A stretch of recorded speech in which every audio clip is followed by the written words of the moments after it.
Okay. Hi there. How are Hello. you? I'm good. How are you? Good. Welcome, welcome. Welcome to all of our listeners, watchers, whatever you are. I'm Melissa from the Wool and the Floss, along with my partner in crime, Megan Holmes at the Needlepoint Clubhouse. We get together and talk to stitchers about stitching and all that fun stuff on our Pointing It Out podcast. So I'm glad everyone's here. And we have a super exciting guest here today, Susie Vallerie from, well, I don't even know where to say she's from because she wears so many hats. It's rather amazing to me. Initially, they're in Rich Stitch, and then I became a canvas designer, and then a distributor, and now the liaison.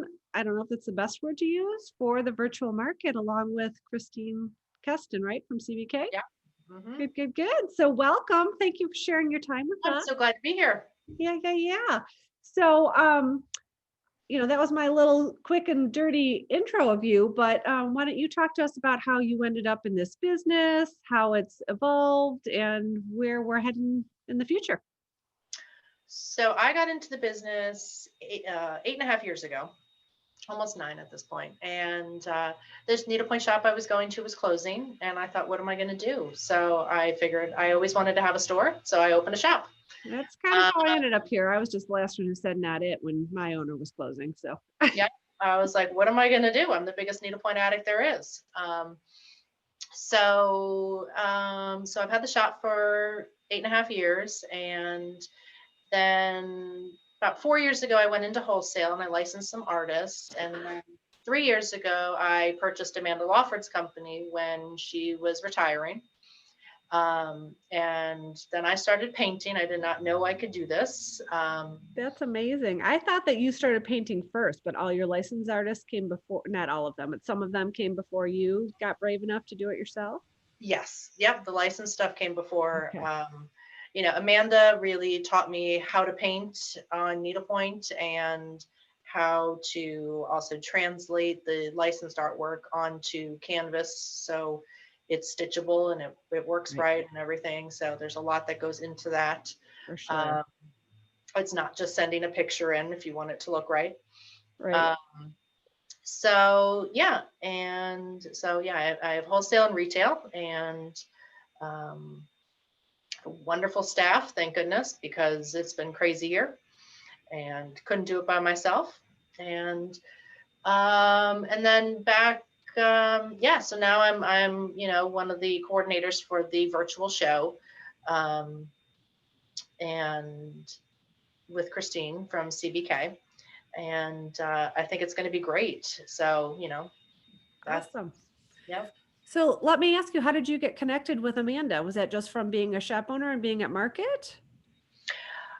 Amanda and I got really close when I was stitching a piece of hers that I was teaching at the Dallas show, well, Okay. 5 years ago, maybe, maybe Yeah, I longer. forgot that part of your resume. You do a ton of teaching, and I think that's how I first met you. Well, that's how I first met you in person, taking that associated talents class you did with the Botanical bunny. bunny class, yeah. So yeah, I do a lot of teaching, write a lot of stitch guides. I stitch a ton.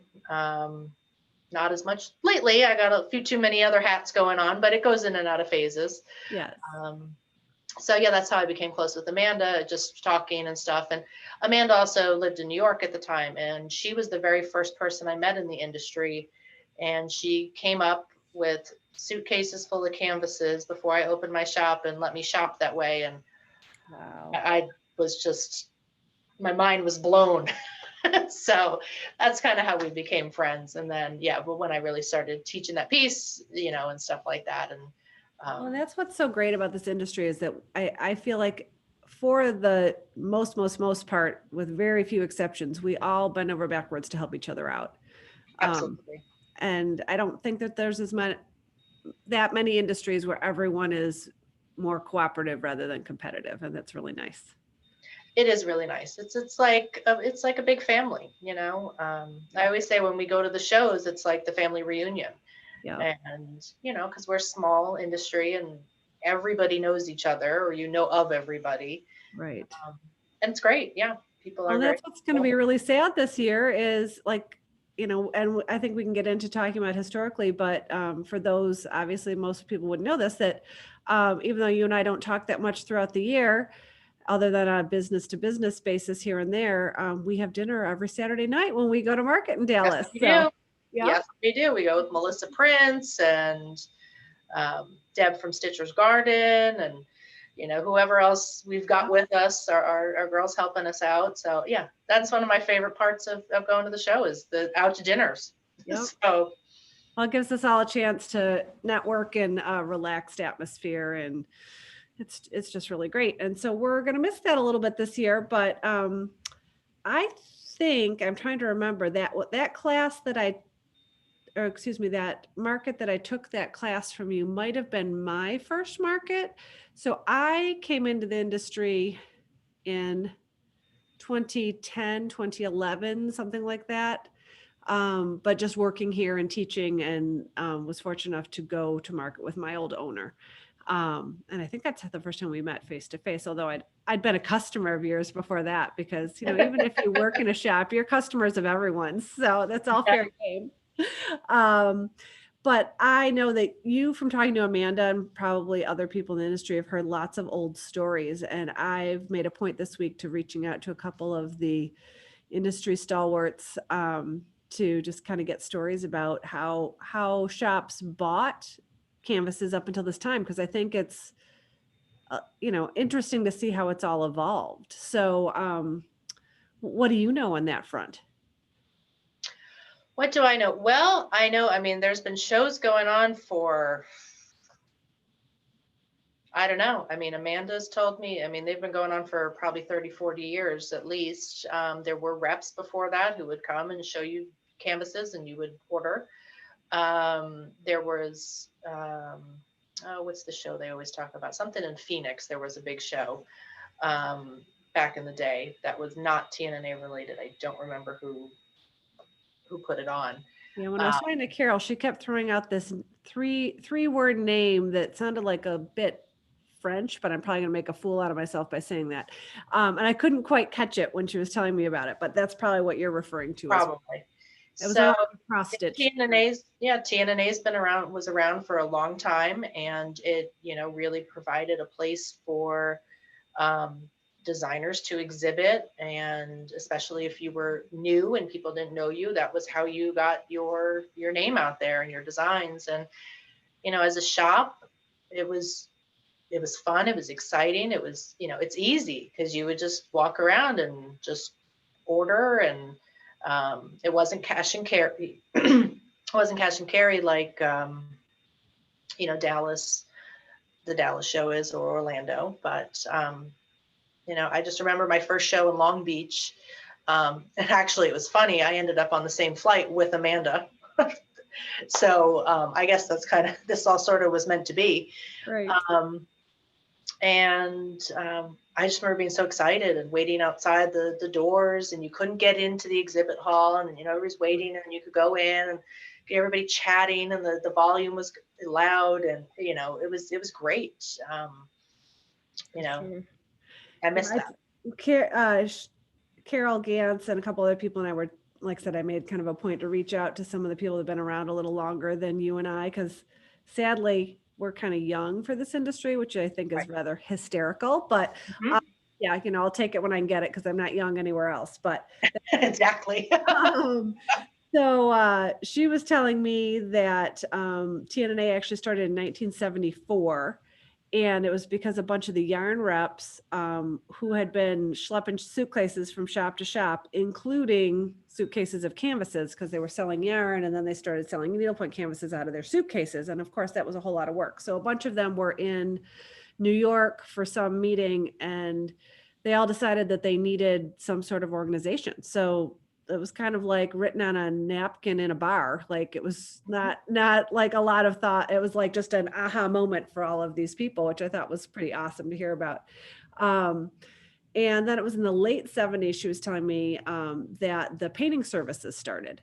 So that, of course, completely changed our industry, because up until that point, and this is so mind-blowing for me to imagine, like, she said most of the canvases would come into play by Susie shop owner, or pardon the pun, but Melissa shop owner, whoever, would say, oh, I think we need a canvas with some tulips on it. And they had their little local artist that would whip off some tulip canvas, and you'd never see the canvas again. So they were all like kind of one of a kinds for a long time until these overseas painting services started.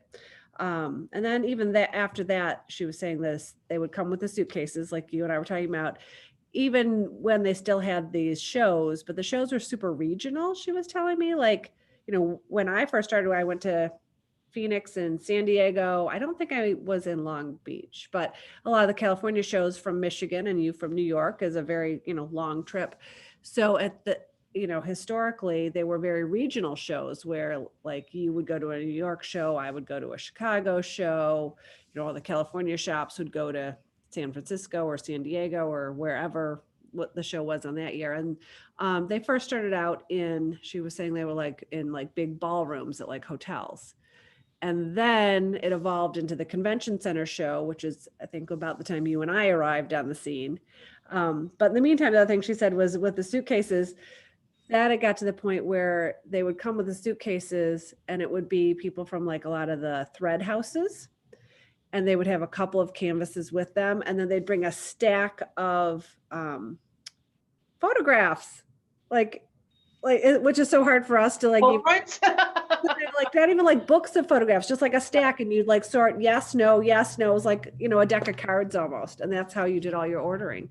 So I just thought that was kind of fun to hear about and like, so different from where we are. And so I think when you and I arrived on the scene, it was the convention center show. And like you said, you'd be like standing at the gate waiting for the opening and everyone's there all excited. And I will never forget the feeling of my first show and walking in, you were like a kid in a candy store. I mean, it was so much gloriousness all around you. And it was really fun, but times change. And I guess the Dallas show, which I started going to about 5 years ago when I opened the shop, I had not been there with my prior owner.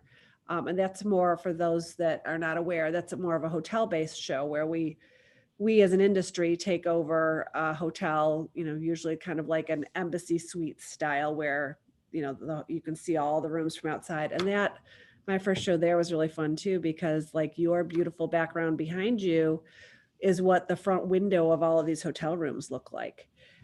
Yes, we spent a lot of time on our windows at the shows. and it shows. I mean, I think everyone has a different opinion when we had a choice of convention versus hotel.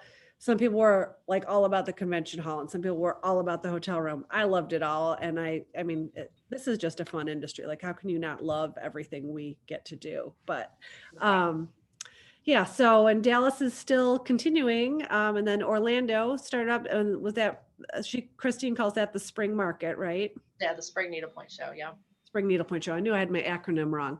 And that was in not this past spring, the year before. So in March? March of 19 was the first show. Okay. And then, and only one happened, correct? And then we were all ready to go for show number 2. Yep. And 2020 happened. 2020 happened, and Christine was hanging on as long as she could. She said, as long as Disney World is open, we're still open. And then, I know. And then that, Disney closed. So we were postponed, we'll say.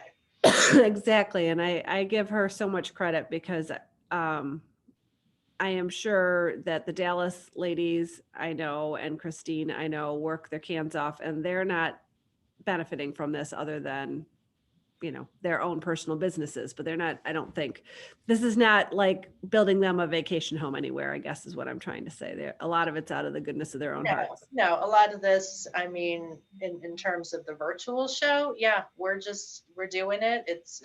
We were just excited we could cover costs, and that's, right. That's what we're looking for. It's just to give a venue, right, for people to conduct their business. Right. So we had Dallas scheduled and kind of like Christine, Debbie and Karen and Kathy, and I should define that for everyone watching who doesn't know. Debbie from Painted Pony, Debbie Woodard, and Kathy and Karen from Strictly Christmas have planned the Dallas show for about 10 years and they took it over from someone else. So I'm embarrassed. I don't remember. Do you remember who first started Dallas? I don't know. I've heard Dallas has been going on for 17 years. Yeah, it's been around for a long time. So they Yep. took it over from someone who had retired, and I'm remiss in not knowing who that was. But they too were, I mean, they were planning this whole thing. I mean, it's a kind of a year-long planning process when it's an in-person place, because you're, planning the venue, you're setting up the rooms, you're working with the hotels, you're working with the exhibitors, the buyers. It's a big process. And I know they held on until, did they finally decide to cancel it for sure early August? Yeah, it was like end of July, early August, something like that. And then everyone was kind of bummed out. And then poof, up showed the savior, Susie and Christine. So share that with us. Tell me how that all came to happen. Well, so when I decided not to go to the Orlando show before Christine had to cancel. I as well. On the advice of my oncologist. And so I thought, well, what are we going to do? And like, how is Dallas going to happen? Dallas can't happen with what's going on. And, Right. This isn't going to get any better anytime soon. And I knew a lot of people who weren't planning on going to Dallas. And so I was like, I know there's virtual trade shows out there, like, but what are they? So I started Googling and I got some demos from various companies. And I was like, oh, this is pretty cool. And what I like the best about it is that it's one central hub for all the new stuff. For any exhibitor who signed up, your new stuff is there. As a shop, and especially because I exhibit, so I run around like a chicken with my head cut off at the shows, and I run into people's rooms and I go, here, I'll be back. Somebody will be back with money, and I hand them my pile of canvases. I don't get time to see nearly, most of it. So I'm trolling Instagram and Facebook and, checking for emails or looking up if shops, if the designers have put up their updated the websites. And it's so frustrating. And then you see another shop post something, you're like, well, I didn't see that. So. Well, and even the shows, like, just to give people an idea, it is usually 4 and a half floors of exhibits in a hotel. Like, this is a huge operation. So for those that haven't had Dallas, there's usually like maybe 120 or so vendors. it's a lot to cover. So you always miss something. There's no way you can't. So I thought this would be such a great idea to have one central place that people can see what's new, or what was also new in Orlando that we all missed. Because, that as a designer, trying to get your stuff out there to people, even though you've got the website and you're sending an email saying, hey, I got my new stuff is up. People were so scattered back in March. We were more worried about getting toilet paper and paper towels. Well, I think a lot of us had no idea sadly, 2020 has been very good for anybody in the handcrafts industry, but I don't think any of us, at least I shouldn't speak for everybody else. The first day I closed my doors, I came in here and I was absolutely panicked. I thought, I bought this business 3 years ago and I'm sunk. Like, how am I going to continue to do business with my doors closed? I broke down boxes, like I organized stuff. I did things that a janitor would be doing all day long because I was so panicked and it was all I could do. And so, yeah, I think that we were all like, that's what we were worried about in March, as shop owners, at least. Right. Shops were not going, oh, let me buy new stuff. Right. You didn't know what was going to happen. So, I think a lot of shops have sort of figured out, and like you said, we're, the needlework industry is doing quite well.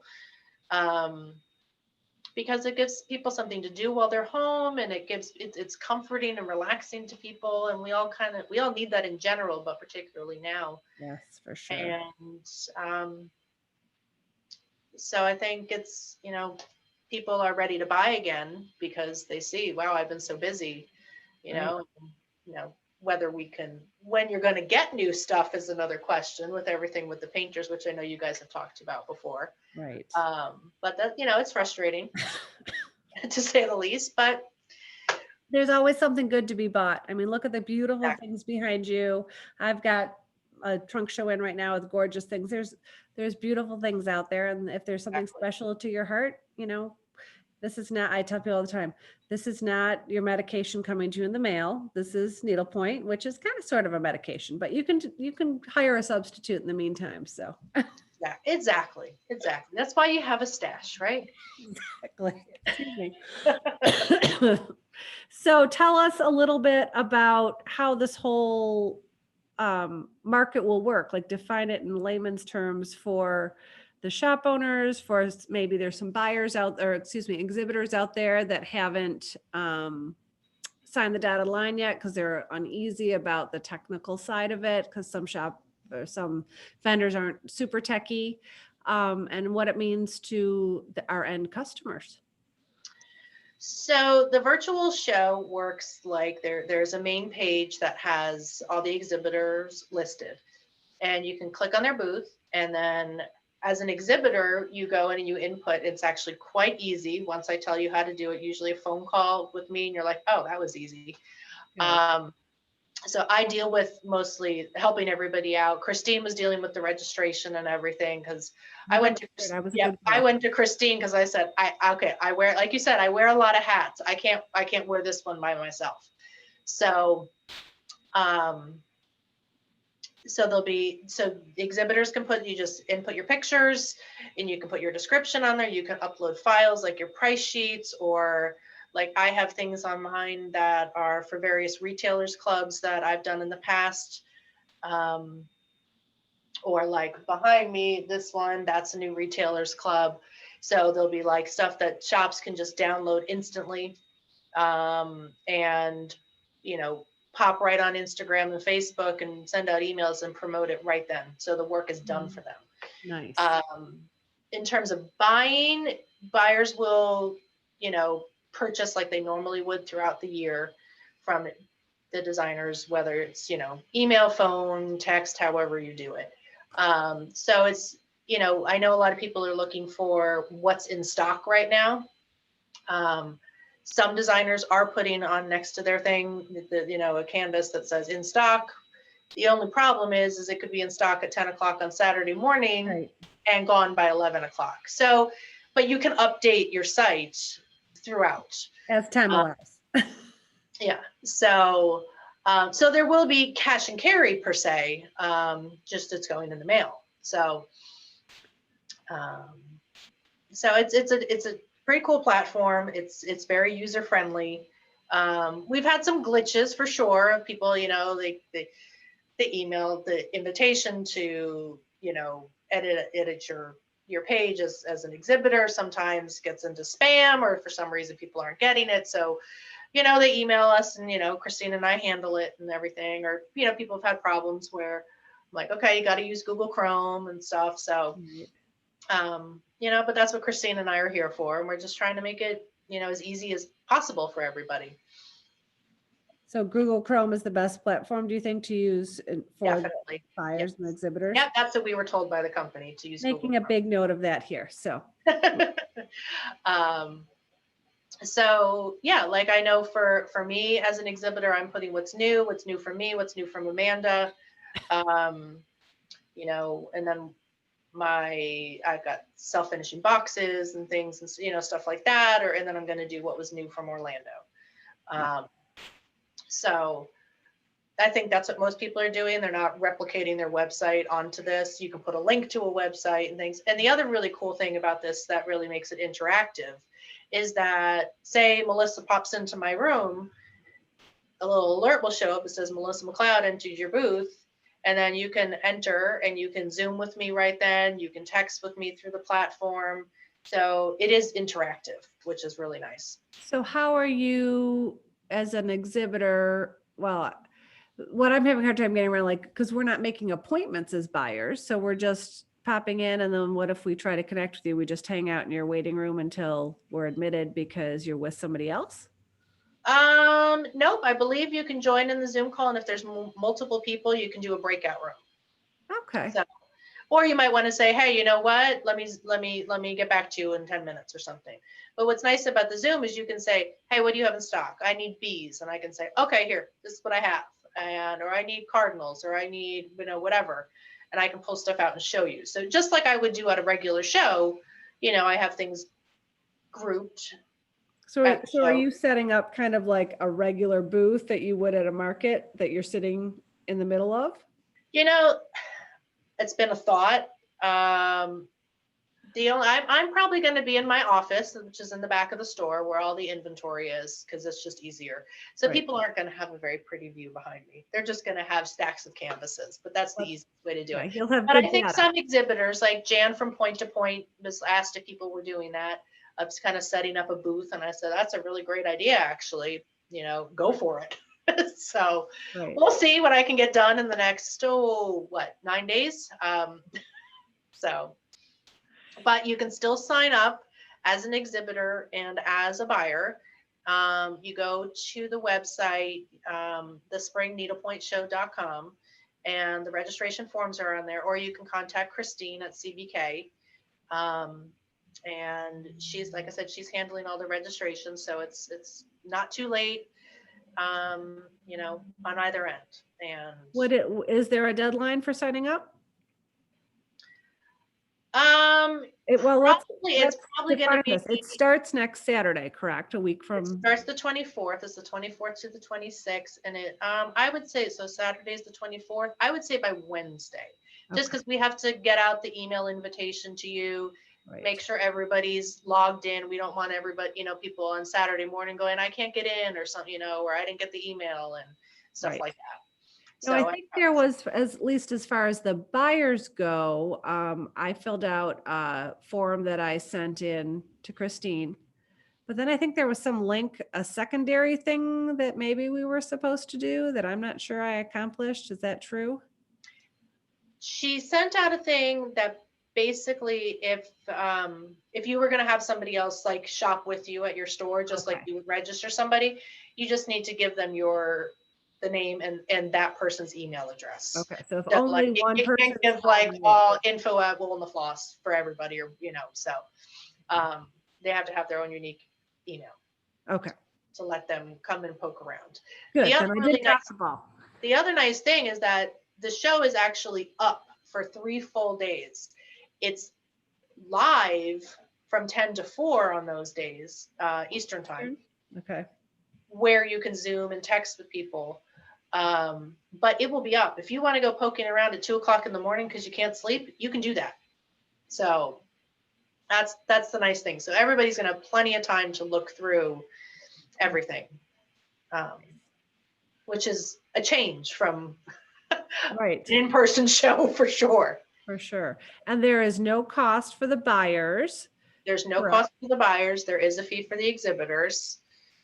When I saw it, though, I thought it was amazingly low compared to what it would cost you all to schlep all of your belongings somewhere else with multiple packages and airline flights and.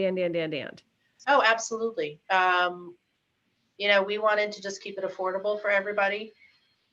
And you're absolutely right. You're not paying for anything else. I mean, it costs me thousands of dollars to exhibit at a show. By the time I ship my inventory across the country and right, hotels, airfare, travel, everything, dinners, wine, it's expensive. So this is a nice alternative, for people where it's affordable for everybody. Yeah, So. well, yeah, a couple $100 to be able to have everybody see your things and give us a great opportunity to buy. It's, we all know we're a little sad to not be together, but this is 2020. We gotta be a little flexible and make the best of things. And and we've got some things planned. We talk about, we love going out to dinner, or or sitting at the bar at night. That bar is always packed at the shows. So one thing we're going to do is we're going to do virtual cocktail for everybody, fun. And we can have up to 100 people. So we're going to send out the Zoom invite. So first 100 people get in, and we think that could be really fun. So again, is it perfect? No, but it's better than nothing. Yeah. Grab the bull by the horns. I mean, I've had great virtual Zoom cocktails with people, over the last, 6 months. So. Well, I think I told you this, but I'm just so excited about it. I'm going to tell you again. So, Megan, my BFF, my shop owner BFF, and I were so disappointed to not be in Orlando and then to not be in Dallas. And then when you sent out the announcement to everyone that this was actually truly 100% happening, all of a sudden I get a text from her of this screenshot of flights on Southwest Airlines. And I'm like, why is she sending me this? And all of a sudden I realized it was St. Louis to Detroit. And so she's flying in and she and I are heading up to my cottage and we're going to shop till we drop together. So, Well, that sounds like fun. yeah. So you might get 101 people in your virtual There you go. Zoom You because guys could be on together. So yeah, so we couldn't be more excited and so thankful that you and Christina put the work into this. Super important for all of the vendors, most importantly, but really important for the shops. And I will tell other shop owners that have not been doing a lot of buying in this time. I've been very, very fortunate to be super busy. I've been buying off of people's websites. Is it as good as being able to see it in person? No, of course not. But I honestly don't think I've made any mistakes. Like I bought really, really great stuff just off of people's websites and having phone calls, and you can do it very, very successfully. And this will make it even easier. And I just couldn't be more excited. So Yeah, it's good. It's going to be fun, I think. So good. I'm wondering if we missed anything. Oh, how do you think this fits into the future? I mean, this is like clearly like saving the day for us in 2020. I'm not sure personally. I mean, sorry, there's a little bug in here. I'm not sure anything's going to be any different in the spring. So I imagine this is very likely well, to. Christine, as of right now, Christine does have dates for an Orlando show. And she is hoping, she can do it. But if not, she's going to do this again. Okay. Um, So it's A or B in the spring for sure. Something. Yeah, so there will be something for sure. Yes. Where do I see this in the future? I think that honestly, I can see a hybrid model with this. That's for, shops and exhibitors who can attend an in-person show, for whatever reason, can still do this where, and again, it was such a nominal fee that, it makes it easy. I mean, I would even, as an exhibitor and a buyer at an in-person show, still go on to a platform like this, right? Because it's all right there. Yeah. Doesn't mean I wouldn't go pop into somebody's room, but it would be really nice, after the show closes, when you can't go in people's rooms, that's when I would sit there and be on the virtual show. So I think it could really be something going forward, and we just kind of have to embrace that. Right. Well, I think it's wonderful, that the things have to continue to evolve, and sometimes it's out of necessity like this, and sometimes it's just a really good idea, and maybe this is both. So yeah, well, what do they say? Necessity is the mother of invention, or whatever. There you go. It sure is. Well, good. So people still want to sign up, go to, tell us again, www.thespringneedlepointshow.com, or email Christine at info@cbkneedlepoint. Perfect. And she can get you set up, and just don't wait too long, because I know I'm going to be bombarded with tech help questions next week and everything. So, and I still have to finish my booth. So. Oh gosh. Well, I hope you get some sleep between now and then. I do. I make sure to get sleep. Good. Well, thank you. I think this is going to be super fun. I'm really excited. And I think everyone in this industry is so appreciative of you and Christine taking the bull by the horns and making something happen for all of us. So well, I'm glad we just have a platform to do it on. So good. Well, thank you. And hopefully, thank you for having me. Yeah. So soon after the show, I'm sure all of our listeners and watchers will start to see all the new fun stuff, and probably pre-orders posted and all those fun things, just like we normally do. So exactly. Stay tuned, shoppers. There'll be lots of great stuff. Lots of new stuff. Yeah, and if you are watching us for one of the first times, please hit subscribe at the end. That helps other people find the Pointing It Out podcast on YouTube, and we appreciate that because it lets everybody else know what we're doing, and people have been enjoying it. And thank you to you, Susie, for joining me. Well, thank you for having me. Okay, I will talk to you soon, my dear. Take care. You too.